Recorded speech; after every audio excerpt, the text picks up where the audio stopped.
La Iglesia Católica es la Iglesia de Cristo. Esa es la afirmación que quiero presentarles. ¿Y por qué estoy aquí, en Costa Rica? Estoy aquí porque Dios tuvo misericordia de un miserable ateo furiosamente anticatólico. La miseria nuestra es ocasión para la misericordia de Dios. Todos nosotros tenemos alguna u otra miseria y eso da espacio para que Dios de nosotros tenga misericordia.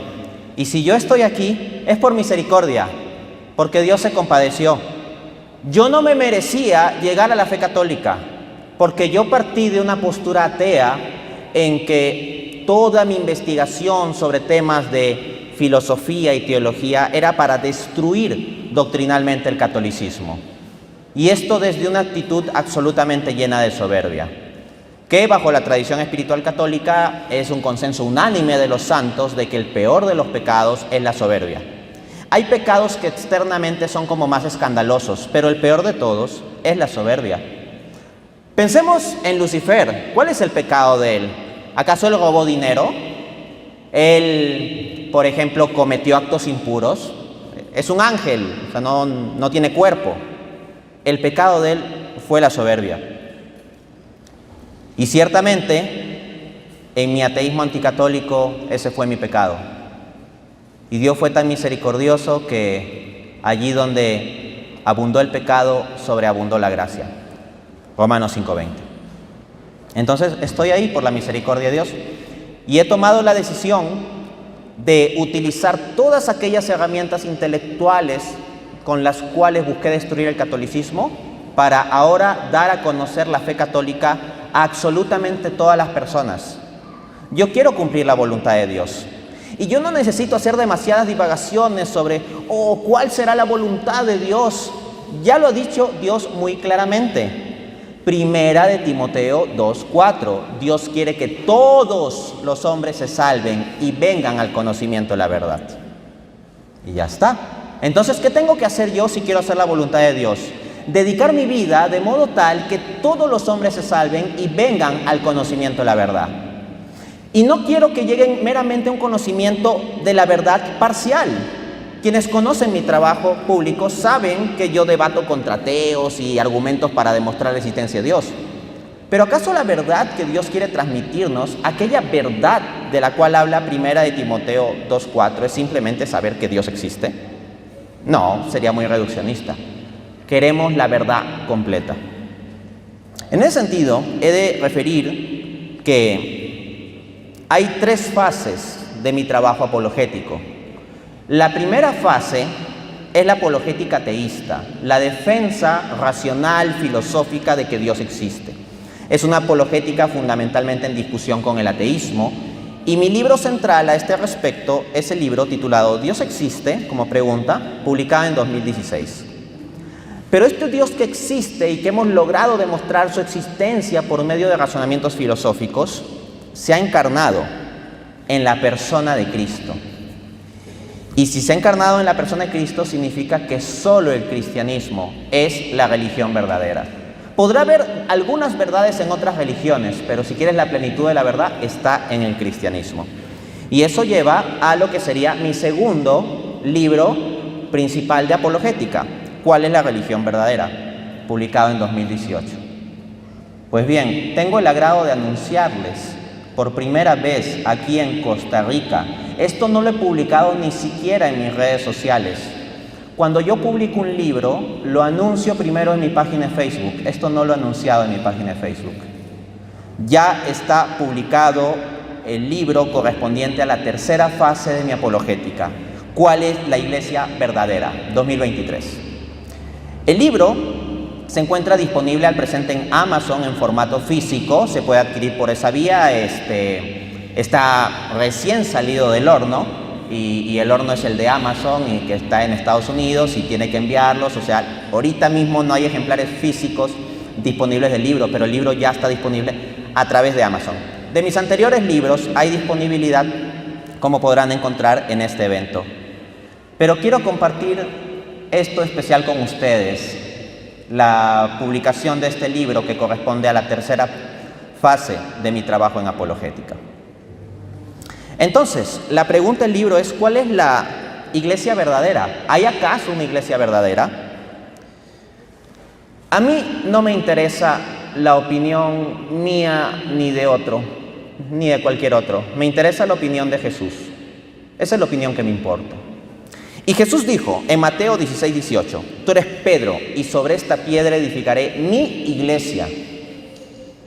Yo me tomo en serio las palabras de Cristo. Él dice que ha edificado una iglesia, no una veintena o centena o miles de denominaciones. Una iglesia. Y la vincula a Pedro. Eso es un punto interesante, ¿no? Jesús no habla por gusto, y la iglesia no está nomás de adorno. Si yo quiero tomarme en serio a Cristo, no puedo desdeñar el asunto de la iglesia. La frase Cristo sí, iglesia no, es lo mismo a decir Cristo sí y Cristo no, porque Cristo se identifica con su iglesia. En Hechos 9:4, cuando Jesús resucitado, glorificado, se le aparece en una visión a Pablo, le dice: Saulo, Saulo, ¿por qué me persigues? Pero el apóstol Pablo no perseguía a Cristo, no lo conoció de modo personal, directo, perseguía a la iglesia. Pero es tal la identificación de Cristo con su iglesia que habla en esos términos. Entonces decir Cristo sí, iglesia no, yo creo en Cristo pero no en la iglesia, es no creer a fondo en Cristo. Y miren lo que nos dice la Escritura sobre esta iglesia de Cristo. 1 Timoteo 3:15: la iglesia es columna y fundamento de la verdad.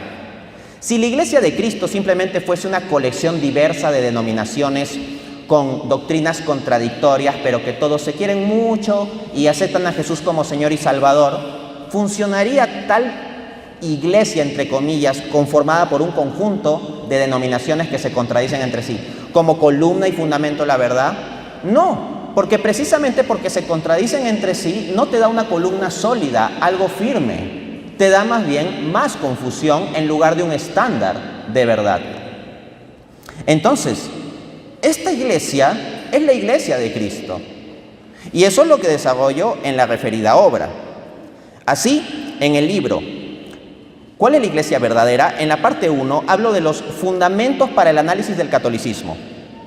El capítulo 1 habla sobre un poco este problema de las muchas iglesias, entre comillas, porque en el libro ¿Cuál es la religión verdadera? Se establece racionalmente que Dios se ha encarnado en Jesucristo y por lo tanto el cristianismo es la religión verdadera. Pero eso no resuelve todo el problema, porque hay un montón de grupos que dicen ser la verdadera iglesia de Cristo o el verdadero cristianismo.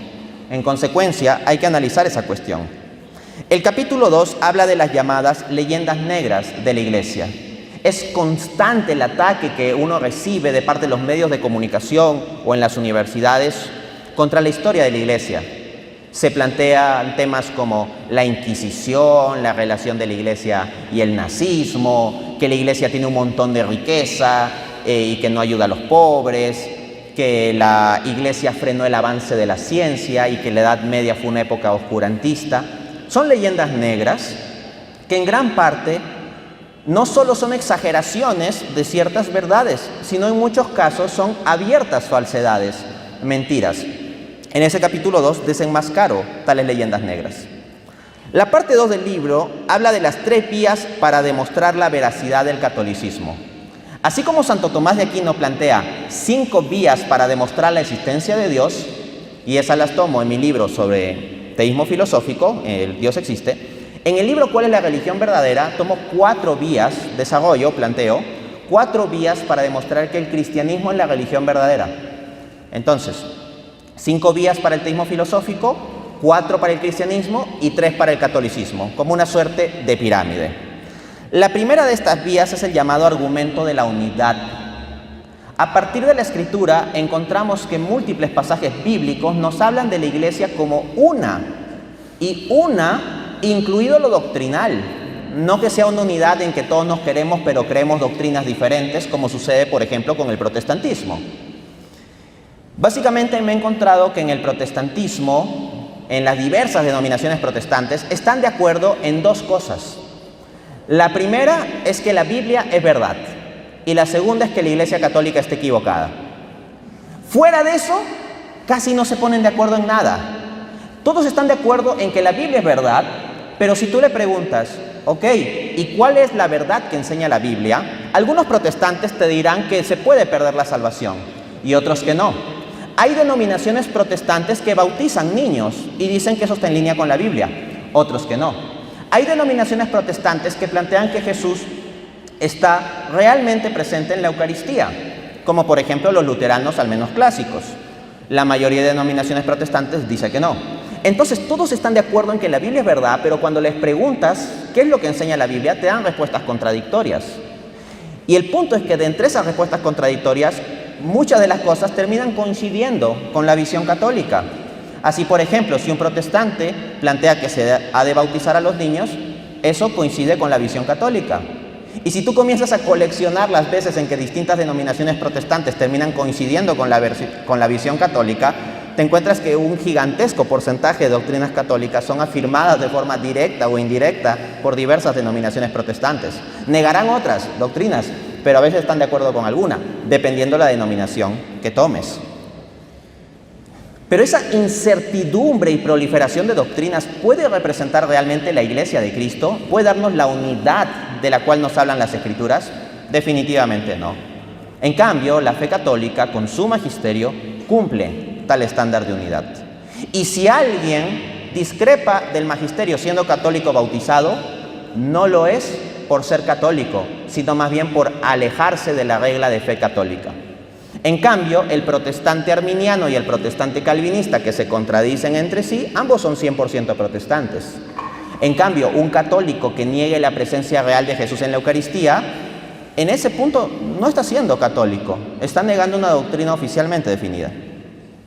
La segunda vía, que aquí solo las estoy presentando, ni siquiera estoy dando el argumento completo, porque hay mucho que cubrir en la conferencia de hoy. La segunda vía es el argumento de la continuidad histórica. De nuevo, solo lo voy a presentar, no da tiempo de ir a mucho detalle, pero Jesucristo, elevándose al cielo, dijo las últimas palabras. Piensen en esto, son las últimas palabras de Cristo, estando con sus apóstoles, las últimas palabras directas que deja a sus apóstoles, siendo ya resucitado. Y dice en Mateo capítulo 28, ¿lo encuentran? Y yo estaré con ustedes todos los días hasta el fin del mundo. Esto significa que la Iglesia de Cristo tiene que tener continuidad histórica, tiene que estar presente desde que Jesús dijo esas palabras todos los días hasta hoy.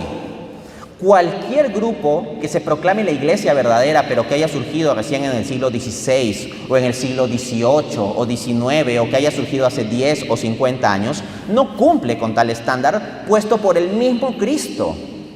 Y en consecuencia no puede ser la Iglesia verdadera. La única iglesia que puede mostrar tal continuidad histórica es la Iglesia Católica. El capítulo 3 desarrolla la tercera vía, el argumento del canon del Nuevo Testamento. Todos los protestantes están de acuerdo en que la Biblia es verdad y en consecuencia están de acuerdo con el Nuevo Testamento de 27 libros. Dirán, esto es palabra de Dios. Pero el punto es cómo justificamos que lo que llamamos Nuevo Testamento debe tener específicamente esos 27 libros y no otros. Nosotros asumimos la Biblia simplemente como algo dado, pero no sucedió que Jesús ascendió al cielo y al segundo siguiente cayó un Nuevo Testamento con los 27 libros listos. Hubo aquí un proceso. Entonces, este proceso histórico de dilucidación de las Escrituras, de definir o identificar cuáles son los libros que van a conformar lo que llamamos Nuevo Testamento, lo realizó la Iglesia. Pero si la Iglesia es una institución meramente humana o que se corrompió después de Cristo, entonces tendríamos una base falible para afirmar los 27 libros del Nuevo Testamento. No tendríamos algo vinculante, a menos que afirmemos que el Espíritu Santo protege a la Iglesia para que no falle en ese asunto, de tal manera que la definición de la Iglesia sería infalible en ese punto. Y si esto es así, ¿cuál sería aquella iglesia que nos daría esa justificación segura del canon del Nuevo Testamento? ¿Los mormones? ¿Los adventistas? ¿Los testigos de Jehová? ¿Los luteranos? ¿Los anglicanos? No, solo la Iglesia católica. Ahí la iglesia que estaba presente. La parte 3 del libro va a discusiones teológicas sobre doctrinas católicas. El capítulo 1 habla sobre la Trinidad, el capítulo 2 sobre las Escrituras, y sobre eso voy a profundizar en lo que sería la parte siguiente de esta conferencia.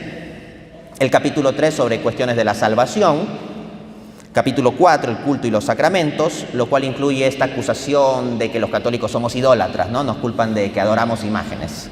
Bueno, o los sacramentos, que por qué bautizamos a los niños, o por qué creemos que Jesús está presente en la Eucaristía, etc. Y el capítulo 5, porque yo tengo que cerrar mi libro con broche de oro, ¿qué puede ser el capítulo 5? La Virgen María. La Virgen María. La defensa bíblica e histórica de los 4 dogmas marianos. María, Madre de Dios; María, Virgen Perpetua, antes, durante y después del parto; Inmaculada Concepción de María y la Asunción de María a los cielos. No puedo desarrollar todos esos temas, me limito a presentarlos. Pero uno podría preguntarse, ¿realmente tiene importancia ponerse a discutir todos esos temas doctrinales? Ponernos a pelear argumentativamente sobre si Jesús está o no presente en la Eucaristía, sobre si es que la salvación se pierde o no se pierde, discutir sobre si se debe o no bautizar a los niños. ¿Es necesario o es relevante ponerse a discutir sobre eso? A tal cuestión doy respuesta en la página 6 y 7 del referido libro, ¿Cuál es la Iglesia verdadera? Abro cita. Por supuesto, esto no gusta a los que tienen la mentalidad Cristo sí, Iglesia no, y quieren convertir al cristianismo en una suerte de religión del amor, en la que no importa lo que creas, siempre y cuando hayas aceptado a Cristo como tu Salvador personal. Pero tal enfoque individualista y relativista no es lo que enseña la Biblia. Paro ahí. Piensen, hay muchas personas que vienen con ese discursito posmoderno. Es un discursito más posmoderno y relativista que cristiano. Pero en boca de muchos cristianos es: no importa la doctrina, tú puedes creer lo que quieras, siempre y cuando se amen unos a otros y aceptes a Jesús como tu Salvador personal. Punto. Pero noten que 1 Timoteo 2:4 no dice simplemente que Dios quiere que todos los hombres se salven y punto. Dice, Dios quiere que todos los hombres se salven y vengan al conocimiento de la verdad. No es propio de la Biblia decir, con tal que se salven, crean algunas doctrinas mínimas y en lo demás piensen lo que les dé la gana, no hay problema. Ese no es el enfoque de la Biblia. Sigo con la cita.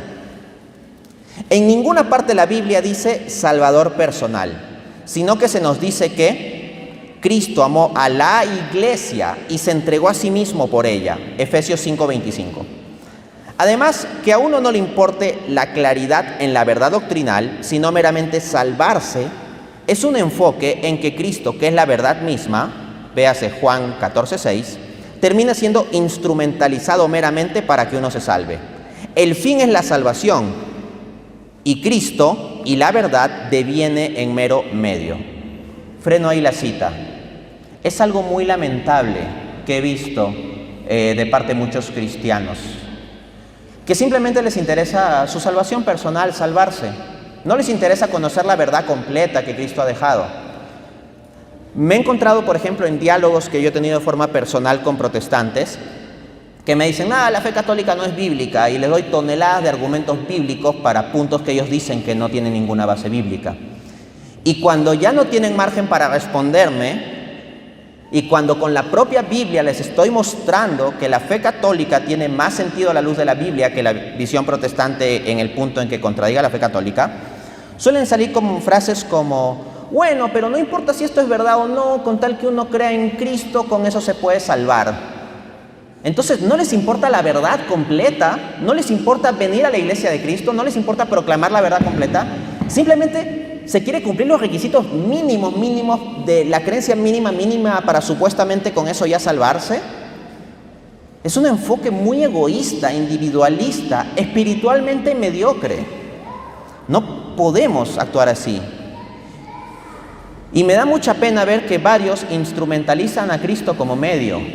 O sea, muchas veces se ve como Cristo es mi Salvador personal, yo estoy angustiado por mi pecado y Cristo es mi salvador personal, que me salva y me voy al cielo. ¿Cuál es tu verdadero fin entonces? Salvarte. ¿Y cuál es el medio? Cristo. Cristo deviniendo en medio, aun cuando sea para la salvación, hacer de venir a Cristo en medio es una cosa, lamentablemente, lo digo de frente, miserable. Muy miserable. Cristo siempre y necesariamente debe ser fin, el fin. Hay un famoso poema del cual no se sabe exactamente el autor, A Cristo Crucificado, donde dice: aunque no hubiese cielo, lo mismo que te amo te amaría, y aunque no hubiese infierno, lo mismo que te temo te temiera. Cristo es el fin. Salvarnos es algo que Cristo nos va a regalar, con su gracia, con su amor. Pero el fin al cual debemos enfocar todas las cosas es Cristo, y Cristo es la verdad. Yo soy la verdad, dijo Evangelio según San Juan 14:6. Él es la verdad, y yo quiero la verdad completa, no quedarme con lo mínimo necesario, simplemente quedarme afirmando la existencia de Dios y que Dios se encarnó en Jesucristo. Yo podría quedarme afirmando eso, y podría vivir una vida muy cómoda, porque cuando yo afirmo la fe católica recibo toneladas de ataques. Recién estoy empezando en mi fase apologética católica y recibo toneladas de ataques de parte de protestantes. Me han atacado muchísimo más de lo que normalmente me venían atacando los ateos, los propios ateos. Así que humanamente yo no gano con eso, y podría tener una posición cómoda simplemente defendiendo un cristianismo genérico, pero quiero comprometerme con la verdad completa, y por eso soy católico y quiero defender la fe católica. Sigo citando. Pero no, Cristo, verdad suprema, con todo lo que ha enseñado y confiado su iglesia, es el fin. Yo soy el alfa y la omega, el principio y el fin. Apocalipsis 1:8. Y es que Dios quiere no meramente que todos los hombres se salven, sino también que vengan al conocimiento de la verdad. 1 Timoteo 2:4. Fin de cita. Ahora bien, pese a que existen buenos argumentos para acercarse a la fe católica, hay muchos que lo ven como un absoluto imposible y ni siquiera están abiertos a examinar tales argumentos. Desdeñarían rápidamente mi libro sin echarle una ojeada y desdeñan el conjunto de la apologética católica como tonterías, simplemente. ¿Por qué? Por prejuicio. Hay gente que tiene el prejuicio ABC. Apréndenselo. Hay mucha gente que tiene el prejuicio ABC. ¿Qué significa? ABC, anything but Catholic. Traducido al inglés, cualquier cosa menos católico. Hay muchos protestantes, yo lo he visto en habla hispana y habla inglesa, que cuando se dan cuenta de que hay serios problemas en el protestantismo, en lugar de pensar en la posibilidad del catolicismo, acuden a la iglesia ortodoxa. ¿Y saben cuál es la principal ventaja de la iglesia ortodoxa, en el fondo, a la luz de lo que piensan esos protestantes? Es que no es la católica. O sea, hasta puedes hacerse ortodoxo, dejar el protestantismo y hacerse ortodoxo, pero nunca católico. He visto testimonios de conversión al catolicismo en donde intelectuales protestantes reflejan esto. Dicen, de ningún modo podía hacerme católico, cuando mi protestantismo entró en conflicto, entonces decidí hacerme ortodoxo. Y luego siguieron profundizando y terminaron siendo católicos. Cito al respecto lo que digo en mi libro, en la página 7-8, abro cita. El objeto del presente libro es mostrar la veracidad del catolicismo. Esto implica vencer un gran obstáculo psicológico presente en la mente de muchos, el prejuicio ABC, anything but Catholic, cualquier cosa menos católico. En efecto, hay varios que, entrando en dudas sobre la denominación en la que se encuentran, están dispuestos a hacerse reformados, bautistas, pentecostales e incluso ortodoxos, pero de ningún modo católicos. De este modo, varios protestantes comienzan a tener serias dudas sobre el protestantismo, evalúan la posibilidad de hacerse ortodoxos, no tanto porque encuentren algo distintivo a favor de lo que es la Iglesia Ortodoxa Oriental, sino en gran parte porque esta no es la Iglesia Católica. O sea, en el fondo, la fuerza seductora que tiene la Iglesia Ortodoxa para protestantes que evalúan dejar el protestantismo no viene de lo que ésta es, sino de lo que ésta no es. Y por cierto, si algún protestante cree que logrará salir de la pesadilla de la falta de unidad haciéndose ortodoxo, hay que decir que se llevará una gran decepción, pues los ortodoxos, no teniendo una instancia central y vinculante como el Papa, están altamente divididos. Elegir algo en función de lo que no es constituye un estándar problemático y muestra que en el fondo lo que domina sus mentes es todavía el prejuicio anticatólico. Por eso pido al lector librarse de prejuicios, es decir, juicios previos, y examinar de forma razonable y abierta la argumentación aquí presentada a favor del catolicismo. Luego también digo en la página 7, ¿cómo es posible que digas que la Iglesia Católica es la verdadera iglesia si ésta adora imágenes, da culto a María como una diosa, iguala al Papa con Dios diciendo que es infalible, postula la salvación por obras, ha matado a millones de personas a lo largo de la historia, ha frenado el avance científico, ha apoyado al régimen nazi y no ayuda a los pobres pese a tener inconmensurables riquezas? Exclamará muy indignado alguno. Pero si así lo hiciere, estará demostrando que habla desde la ignorancia. Pues, como pasaremos a demostrar documentadamente en la presente obra, ninguna de esas cosas las enseña ni ha hecho la Iglesia Católica. Sucede que hay mucha gente bien intencionada que odia a la Iglesia Católica, porque con base en distorsiones o mentiras, repito, hay mucha gente bien intencionada que odia a la Iglesia Católica. ¿Pero por qué? Sigo citando. Porque con base en distorsiones y mentiras se les ha enseñado a odiarla o simplemente asumen el prejuicio anticatólico que es prácticamente omnipresente en nuestra sociedad actual. Pero cuando uno deja de lado sus prejuicios e investiga la verdad, se da rápidamente cuenta de que no está justificada la magnitud de odio que existe contra la Iglesia Católica. Como decía aquel gran varón de Dios, Fulton Sheen, abro cita, no existen ni 100 personas que odien a la Iglesia Católica. No existen ni 100 personas en Estados Unidos o en el mundo que odien a la Iglesia Católica. Pero hay millones de personas que odian a lo que ellos erróneamente creen que es la Iglesia Católica. Eso, la gran mayoría lo que odia es una entelequia mental de lo que creen que es la Iglesia Católica.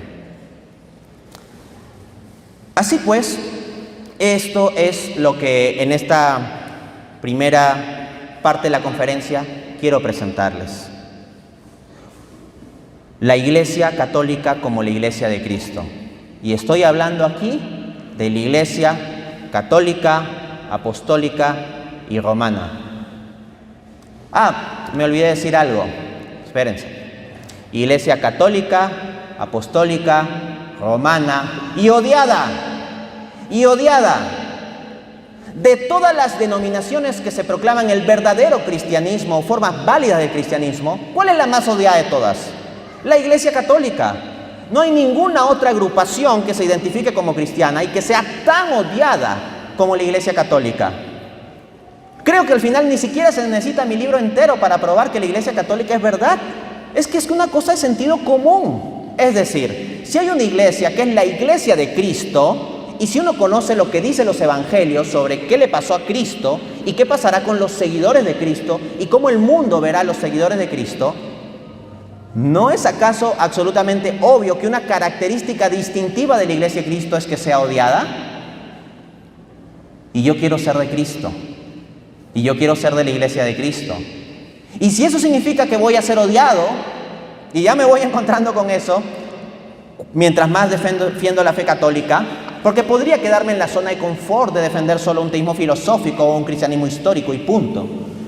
Pero mientras más me meto a fondo a esto, me encuentro con eso, con ese odio.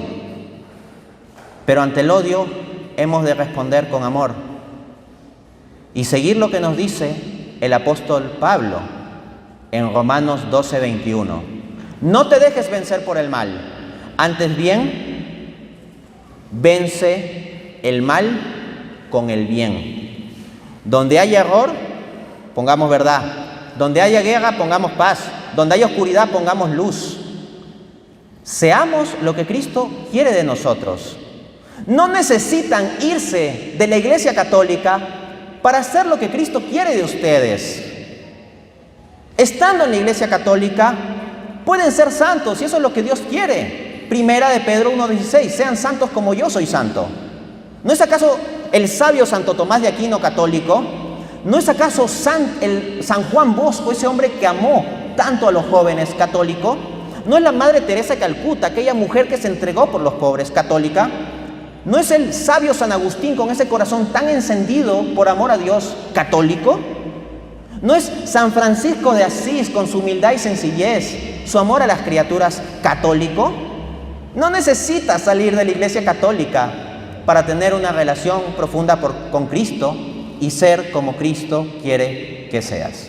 Y queremos preguntar a Dante, aquí una de las preguntas Dante nos hace y dice: ¿cómo acercar a una persona muy creyente, pero que es protestante o es evangélico, a la Iglesia católica? En primer lugar, la oración. La oración. San Agustín, por ejemplo, previo a llegar a su plena conversión a la fe católica, pasó no meramente por un ateísmo o agnosticismo, sino que él también transcurrió por diversas versiones religiosas, heréticas que había en su época, ¿no? Y más allá de los estudios de San Agustín, ¿cuál es la causa fundamental? La gracia de Dios. Pero ¿cómo quiso operar esa gracia de Dios? Dándole una madre, Santa Mónica, que oró por él, oró perseverantemente por él. Y en un momento, Mónica, angustiada, casi desesperada de tanto orar por su hijo y ver que llevaba una mala vida y al mismo tiempo que creía en doctrinas falsas, porque San Agustín creía en doctrinas filosóficas y teológicas erróneas antes de su conversión a la fe católica, le contó esto al obispo Ambrosio, a San Ambrosio, y San Ambrosio respondió: no puede perderse el hijo de tantas lágrimas, porque esa madre oraba con súplica, hasta llorando por la conversión de su hijo. Entonces, en primer lugar, la oración. O sea, uno pensaría que como apologista lo que yo voy a decir es: lea mucho, cómprese mi libro, ¿no? ¿Qué sé yo? No. Lo primero, la oración. Ore por esa persona, perseverantemente. Luego, usted mismo fórmese. Usted no va a poder informar bien a otros sobre la fe católica si usted no está bien formado en la fe católica. Entonces, usted nútrase con los recursos, un montón de buenos recursos disponibles en internet, de tantos buenos apologistas, buenos libros, artículos, videos, testimonios, y nútrase sobre todo de la defensa bíblica de la fe católica.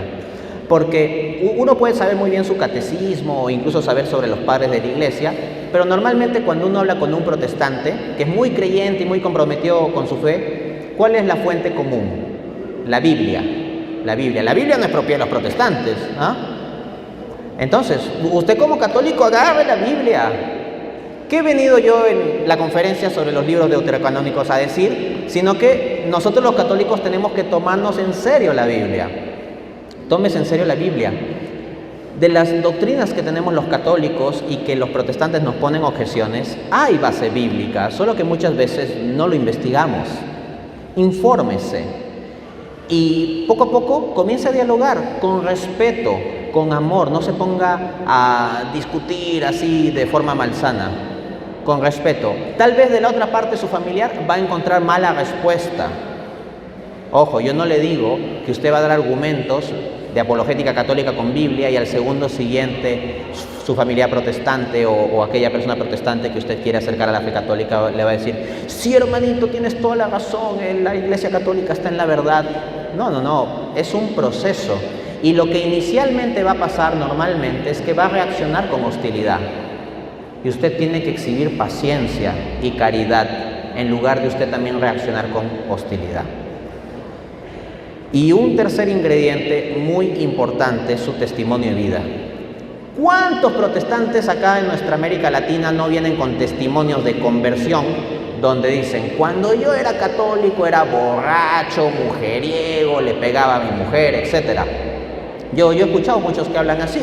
Entonces me puse a buscar en el catecismo en qué parte dice que tengo que ser borracho y pegarle a mi mujer, porque yo quiero ser un buen católico, ¿no? Entonces parece que para ser buen católico un requisito es ser borracho y pegarle a la mujer, ¿no? Pero bueno, en ninguna parte del catecismo encontré que diga eso. Me he revisado la Suma Teológica de Santo Tomás de Aquino, en ninguna parte dice que haya que ser borracho y pegarle a la mujer. Sucede que muchos acuden al protestantismo porque encuentran falta de coherencia entre los fieles católicos. Pero si usted puede mostrar con su vida, con su testimonio, que uno puede ser plenamente de Cristo, que puede tener no meramente ni siquiera una relación personal, sino una relación íntima y profunda con Cristo y con Cristo Eucaristía, y que eso transforma su vida, allí esa coherencia de vida va a ayudar, porque ya no se podrá dar la excusa de que uno como católico no puede ser una persona que conozca la Biblia o que refleje al Espíritu Santo. Eso es lo que usted tiene que hacer entonces. 1, oración. 2, formación. Y 3, testimonio de vida. Bueno, muy bien. Continuamos con otra pregunta que nos parece muy interesante. Y preguntan si el catolicismo es la única religión verdadera. El budismo, el judaísmo, el islam, el taoísmo, el hinduismo, ¿no son religiones verdaderas también? Si 1 más 1 es 2, entonces no es 3, ni 5, ni 8.4, ¿no? O sea, yo sé que es muy agresivo y revolucionario y totalitario y todo eso, e intolerante decir que 1 más 1 es 2, pero es que 1 más 1 es 2, así de simple. Miren, yo podría ser muy tolerante y decir, sí, todas las religiones son verdaderas, pero yo no quiero contentar al mundo, yo quiero contentar a Cristo. ¿Y qué dijo Cristo? Juan 14:6. Yo soy el camino, la verdad y la vida. Nadie viene al Padre si no es por mí. Jesús no dijo, yo soy un camino, pero Buda, Mahoma, Sócrates, Zoroastro, etcétera, son también otro camino y yo soy un camino más entre tantos y por ellos también se puede acceder al Padre, no hay problema. Ahora bien, eso no significa que todas las personas de otras religiones estén necesariamente condenadas. No, porque dependiendo de la circunstancia de cada persona que solo Dios conoce, distintas personas han tenido distinta posibilidad de conocer la fe cristiana, o específicamente la fe cristiano-católico bien presentada. Pero en todo caso, lo que dice Cristo es que Él es el camino. Si Cristo realmente es Dios encarnado, solo el cristianismo es la religión verdadera. Porque el budismo es una religión no teísta, el hinduismo tiene una suerte de panteísmo, politeísmo, es una cosa un poco rara que no es compatible con la visión de Dios que nos da Cristo. Si el cristianismo es verdad, las demás religiones pueden tener elementos de verdad en aquello en que coincidan con el cristianismo o aquello en que no contradigan el cristianismo.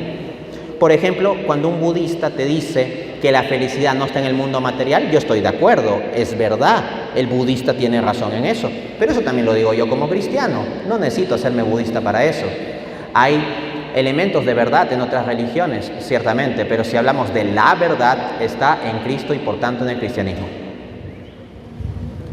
Muy bien, muchas gracias, Dante. Una de las preguntas que se han discutido es esta, y que dice, ¿cómo creer las palabras dichas por nuestro Señor Jesucristo en la Biblia cuando estas fueron escritas por otros hombres y en su defecto interpretadas por ellos mismos? Este tema lo respondo con bastante detalle en mi libro ¿Cuál es la religión verdadera? La fiabilidad histórica del Nuevo Testamento es el primer argumento para probar que el cristianismo es la religión verdadera. Claro, nosotros no tenemos una especie de video colgado en YouTube original en que grabaron a Jesús hablando.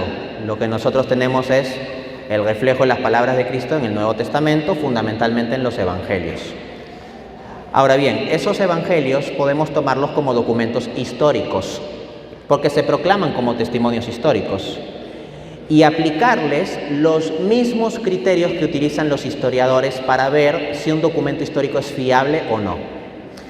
El académico Chancey Saunders plantea 3 pruebas para que un documento histórico sea considerado fiable: la prueba bibliográfica, la prueba de la evidencia interna y la prueba de la evidencia externa. Uno puede tomar los evangelios y aplicarles estas 3 pruebas y uno se va a terminar encontrando con que los evangelios sí pasan realmente las 3 pruebas. Desarrollar cómo es que los evangelios pasan cada una de estas pruebas llevaría a una conferencia entera, más que la respuesta a una pregunta. Pero, por ejemplo, ustedes pueden buscar en YouTube Dante Urbina, fiabilidad histórica del Nuevo Testamento, y van a encontrar una serie de argumentos a favor de este punto. Asimismo, hay un pensador agnóstico anticristiano llamado Bart Ehrman, y él escribió un libro titulado Misquoting Jesus. El libro sostiene precisamente lo de la objeción, o sea que hay unas palabras históricas de Jesús, pero luego cuando lo escribieron todo se distorsionó y que lo que hoy en día tenemos no es fiable. Bueno, yo tengo una conferencia entera respondiendo a ese argumento, lo pueden encontrar, ponen Dante Urbina, refutación, Bart Ehrman y les sale una conferencia entera al respecto. Pero les pongo solo la referencia siguiente. Miren, consideremos la tasa de distorsión. Una de las obras más extendidas de la antigüedad es la Ilíada. Y la Ilíada tiene alrededor de 624 copias antiguas. Es decir, un académico que hoy en día quiera saber lo que decía la versión original de la Ilíada, dispone de 624 copias. Y ese documento, la Ilíada, es el documento que cuenta con más copias antiguas. O sea, un historiador tendría muchísimos elementos para poder distinguir el original. Pero en el caso del Nuevo Testamento tenemos 24.000 copias antiguas. ¿Qué significa esto? Que el Nuevo Testamento tiene el récord, es el puesto número 1 de documentos de la antigüedad en manuscritos antiguos. Así que los investigadores han llegado a que podemos reconstruir con buena fiabilidad alrededor del 98% del Nuevo Testamento. El académico protestante Bruce Metzger da una cifra como de 97% aproximadamente. Y el académico agnóstico y anticristiano Bart Ehrman, que les referí, acepta que sería como mínimo un 95%. Entonces un propio agnóstico está diciendo que al menos el 95% de lo que tenemos es históricamente fiable. Y uno pensará, oye, pero ¿qué pasa con ese 5% que puede ser dudoso? Saben que esos pasajes que pueden ser un poco dudosos no son teológicamente relevantes. No es que vayan a cambiar radicalmente la comprensión del cristianismo si es que están o no están allí. Y si quieren ver detalles al respecto, para no explayarme más, porque sé que hay otras preguntas, pueden ver la conferencia que hago sobre Bart Ehrman y analizo los pasajes que él refiere. Muchas gracias Dante. Vamos a tratar de unir algunas preguntas que están aquí en una sola para poder resumir y tal vez no sean exactamente lo mismo, pero nos parece interesante.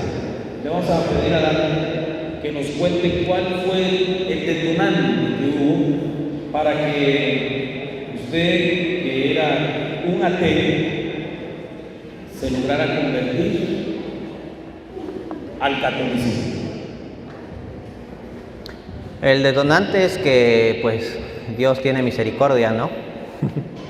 Pero yendo ya a detalles más instrumentales, yo en mi ateísmo anticatólico me encuentro con la obra de Santo Tomás de Aquino, con la Suma Teológica, un dominico del siglo XIII, y me encontré que la profundidad filosófica que tenía este pensador católico es mayor a todos los pensadores, filósofos y teólogos que había leído. Y yo revisé corrientes como el ateísmo, agnosticismo, liberalismo, marxismo, diversas religiones como judaísmo, budismo, islam. Había leído a diversos autores protestantes, etcétera, pero Santo Tomás de Aquino realmente era otro nivel de profundidad, la consistencia, la fuerza, la claridad de su pensamiento. Y